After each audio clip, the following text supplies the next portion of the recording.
Praise Lord. सबको एक बार praise Lord, जय मसीह की। हम आपको स्वागत करते हैं आज की बाइबल स्टडी में, जो हम एविडेंस ऑफ क्रॉस के ऊपर हम चिंतन करने जा रहे हैं। और चिंतन में जाने से पहले आए अपने आँखों को बंद करें और प्रार्थना करें। स्वर्ग पर विराजमान प्रभु यीशु, हम आपका स्तुति और प्रशंसा करते हैं। पिता, ये सौभाग्य दिया आपके वचन को शेयर करने के लिए। प्रभु, होने दीजिए हर एक जो सुनने वाले, प्रभु तेरे वचन को समझने के लिए ज्ञान और बुद्धि दे। पवित्र परमेश्वर, मार्गदर्शन कर। यीशु के नाम से प्रार्थना करते हैं, आमीन।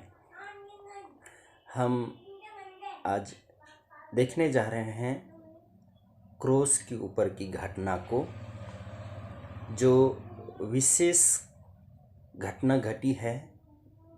कई लोगों ने इसको जाना है, कई लोगों ने नहीं जाना है, और कई विश्वास करते हैं, कई विश्वास नहीं भी करते हैं। पर यह एक सच्ची घटना है, आप विश्वास करें या ना करें। परंतु बाइबल में यहाँ पर लिखा है, मत्ती रचित सुसमाचार 27 अध्याय उसका 45 से 56 पद तक हम पाते हैं कि यीशु मसीह को जब क्रॉस में लटका दिया गया और लोग ठट्ठा करने लगे उसके ऊपर, थूकने लगे उसके ऊपर, यीशु सहता रहा।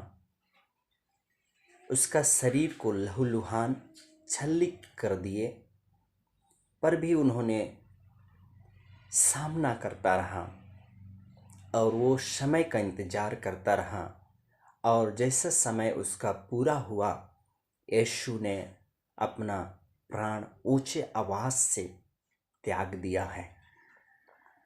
और वो जैसा त्यागा है, मंदिर का जो पर्दा है वो ऊपर से नीचे तक पूरा फट गया, और वहाँ पर लिखा है कि धरती डोल गई। हम यहाँ पर देखते हैं कुछ है। यहाँ पर लिखा है कि मंदिर का पर्दा फट जाना, ये पहली जो घटना है। सेकंड है धरती डोल जाना।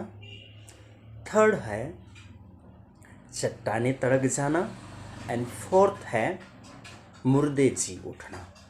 इन सारी बातों को हम यहाँ पर पाते हैं, जिसको लोग झुठला नहीं सकते। हमारा बाइबल में यह जिक्र किया हुआ है, जो विशेष समय में घटा है, और ये तब घटा जब यीशु अपना प्राण को त्यागा है। और इस पर्दा फटने से इसका क्या ताल्लुकता है या क्या संबंध है इसका? यीशु मसीह मतलब हमारा एक मार्ग और सत्य और जीवन और पहलौठा व्यक्ति है, जो हम सारे लोगों का पापों को उठा लिया है। और हम पाप में दबे हुए लोग थे, जो हम किसी के माध्यम से हम परमेश्वर से मुलाकात करते थे। लेकिन यीशु ऐसा एक बार अपना लहू को बहाने के कारण हमको एक सौभाग्य मिला कि उस पर्दा जो था हमारे बीच में, जो हैंड्रेंस था, जो रुकावट है या रुकावट था, जिसको यीशु मसीह के बलिदान से वो पर्दा खुल गया, अर्थात फट गया, जो हम अब इंटर कर सकते हैं उसमें। हम प्रभु का हम पुकार कर सकते हैं। अन्यथा हम पहले ऐसा हम नहीं कर पाते थे। जो महायाजक हुआ करते थे, जो पर्दा के अंदर घुस करके कुछ वस्तुओं को लेकर के, कुछ लहू को लेकर के और परमेश्वर के पास में वो उसको रखते थे और इस प्रकार से कार्य हुआ करता था। लेकिन यीशु मसीह के एक ही बलिदान से वो पर्दा जो था हमारे बीच में हैंड्रेंस जो था, वो पर्दा ऊपर से नीचे तक फट गया। हम अब परमेश्वर के पास में अपना जो भी है परमेश्वर के पास में हम रख सकते हैं। और दूसरी जो बातें हैं, भोईडोल हो जाना। ये जो भोईडोल है ये उसकी मृत्यु हुआ तभी हुआ है और चट्टान भी तड़क गया। यहाँ पर चट्टान जब तड़का तो इससे मालूम होता है कि ये जो एरिया जो था यीशु मसीह जहाँ पर मारा गया, वो जो एरिया था पूरा चट्टान से भरा था और उस चट्टान में कब्र बना था। कई लोग को मार करके दफनाया गया था। उसमें से कुछ पवित्र लोग का था और कुछ अपवित्र लोग का शव दफनाया गया था। और जब भूईडोल हुआ और साथ में जो चट्टान है वो धड़क गया और मुर्दे जी उठे, और हर एक मुर्दे नहीं जी उठे। वहाँ पर लिखा है कि पवित्र लोगों का जो शव था वो जी उठे और कुछ लोगों को दिखाई दिए जो गांव में जा करके। तो इस प्रकार से यहाँ पर हम देखते हैं और यह विशेष घटना था जो वहाँ पर हुआ है, जो लोगों के मन में एक भावना उत्पन्न हो गया कि वास्तव में यह परमेश्वर का इकलौता पुत्र यीशु था जो हम सारे लोगों के लिए आया था। कुछ लोगों का मन और कठोर हो गया, लेकिन कुछ लोग वहाँ पर थे जो इस घटना को देखे थे। आंखों देखी हाल जिसको देख करके लोग डर के मारे थरथराने लगे, कहने लगे ये परम प्रधान परमेश्वर ही था जो हमको बचाने आया था। उनको रियलाइज होने लगा, उनको बुद्धि खुल गया कि यही परमेश्वर था जो हमारे लिए आया, अपना जान को दिया है। जो ऐसा व्यक्ति नहीं था जो उसकी मृत्यु से जो चट्टान तड़क जाए, पर ऐसा पहला घटना हुआ था जिसको देख करके लोगों के मन में खलबली मच गया था। और वही परमेश्वर है, वही यीशु है मरा, और ऐसा घटना को हम देखते हैं। और वही यीशु है जिसको कब्र में डाला गया और तीसरे दिन वो जी भी उठा है और 40 दिन तक लोगों के बीच में रहा और दिखाई देता रहा, प्रचार करता रहा वहाँ पर, और लोगों को इकट्ठा करके एक पहाड़ पर जाता है। और उन्होंने ऊपर जाते जाते हम क्या देखते हैं कि वहाँ पर चेले जो लोग थे वो सब देखते रहे, लोग अचंभव करते रहे ये क्या हो रहा है।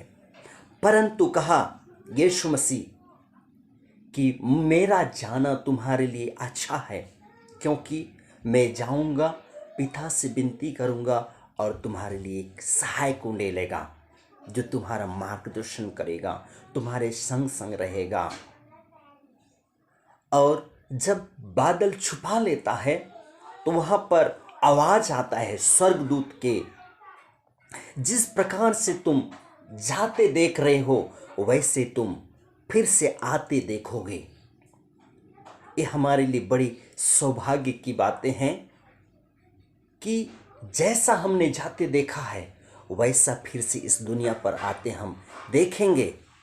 और ये हमारे लिए सौभाग्य होगा कि हम जब वो आएगा तो हम भी वैसी नाई जाएंगे जैसा यीशु ने गया है, वैसा ही हम भी जाएंगे, जिसके लिए हम आप सबको आज तैयार होना है।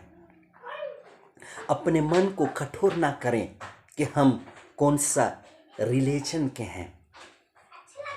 हम कठोर ना होएं, आखिर हम मनुष्य हैं, आँख है, मुंह है, कान है, हम कोई जानवर नहीं हैं।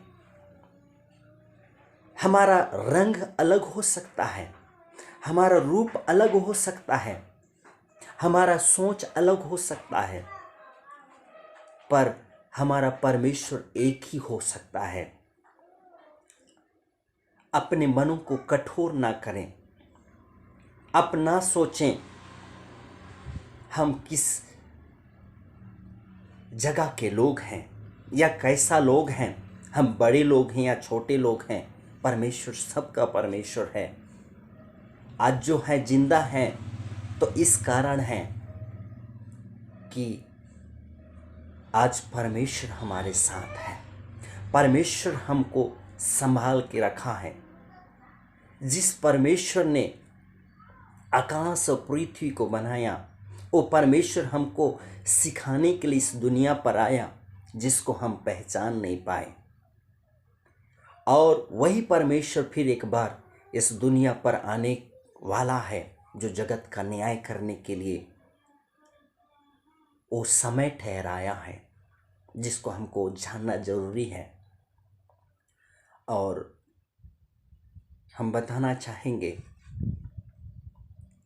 कि यदि हम जिंदा हैं तो बदल जाएंगे, और यदि मर भी जाएं तो भी हम जी उठेंगे।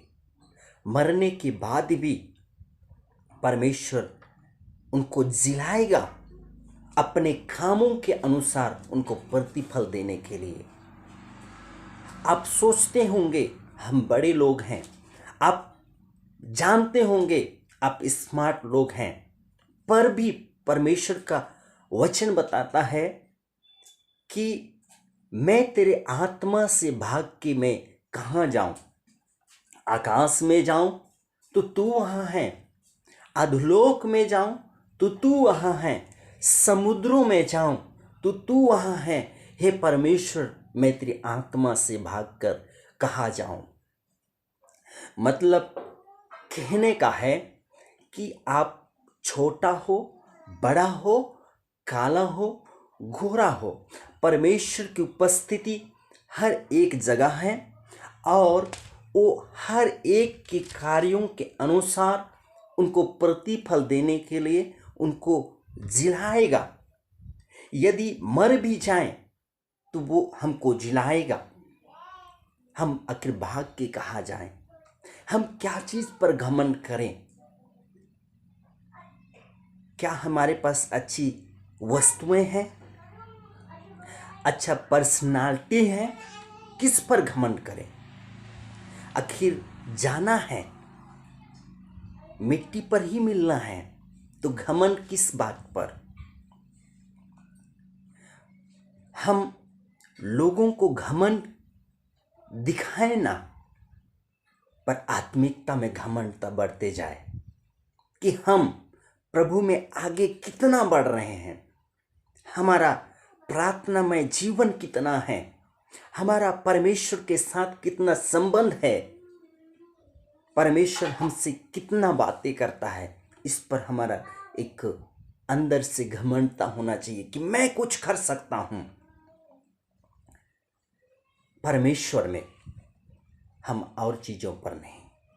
परमेश्वर आने वाला है, उसके लिए अपने आप को हमको तैयार करना है, और प्रभु के पास में जाने के लिए पूरी मन तन हर चीज़ में हमको पवित्र बनना है, तभी हम हमारा यीशु के संग में जा सकते हैं। तो अगली बार जब हम मिलते हैं तो हम बात करेंगे। ज़रूर आप इस बात को गौर करें कि यीशु मसीह के मृत्यु पर ऐसा क्यों घटा है, जो पहले ऐसा नहीं हुआ था। लेकिन ऐसा कैसे हुआ? जो पृथ्वी भी कांपती है, जो चट्टानें भी तड़क जाती है और अंधियारा सारे देश में फैल जाता है। ये कोई साधारण बातें नहीं है। आप लोग को मैं आने वाली समय में बताऊंगा कि यीशु कैसा आने वाला है और कैसे लोगों को ले जाने वाला है। इस बात पर हम विशेष चर्चा करेंगे। तो इतना ही कह करके आज का वचन यहीं से समाप्त करते हैं। आप सबको जय मसीह की। अगले समय तक हमको फिर से इजाज़त दें। Praise Lord.